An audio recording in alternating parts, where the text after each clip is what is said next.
RV Tech Pro. All right, guys. So I got Black Hawk in the lab. It's got a little over 500 miles that I've put on it. Had 25 when I got it. Got 527 miles on it. When I buy these new trucks, regardless of what they tell you at the dealership or wherever,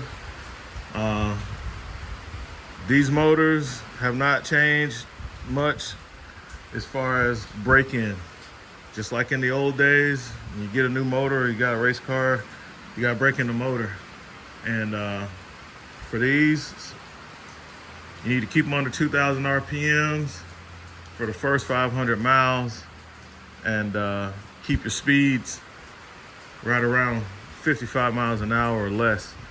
You don't want to rev that engine up too much while those rings are, getting seated, cutting those grooves in there. It's going to create middle shavings on a brand new motor. Case in point, and man, they had this oil filter so tight on here. These things are only supposed to be like hand tight.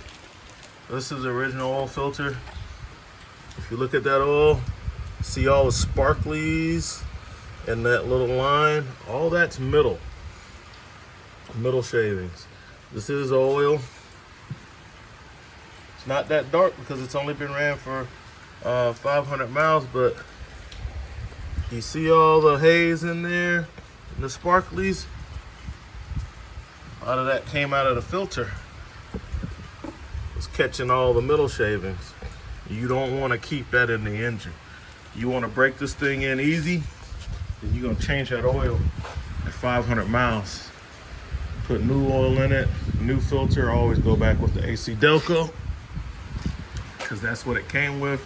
The one from the factory looks like this, and then it tells you to replace with an AC Delco 63, which I did.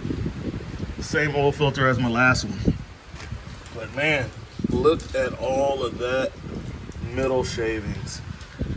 So anybody who's saying these new trucks, you don't have to break them in, you don't have to follow break-in procedure, you don't have to change the oil, after 500 miles, don't believe it, man.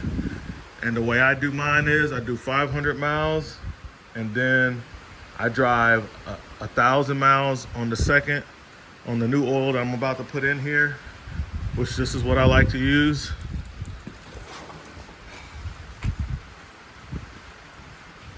So I'll drive 1,000 miles on that oil, then I'll change it again, change the filter again, then I'll go to a regular cycle, but still I don't do what the oil light, that 10,000 miles, 8,000 miles. Nah, I don't do that. I change it every 3,000 miles because a lot of these trucks with the 5.3s and some of the 6.2s and stuff, they're already having problems because of the active fuel management with lifters and stuff. So I like to give it the best chance. So I had about 44,000 on the other Silverado before it got wrecked.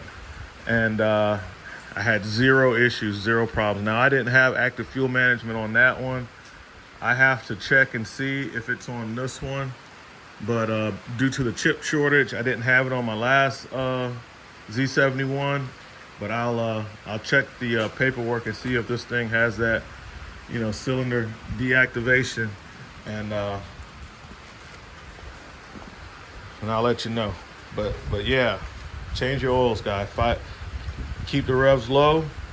Change that oil after 500 miles, and I like to do it again after the next 1,000 miles. I want to get all the middle shavings out.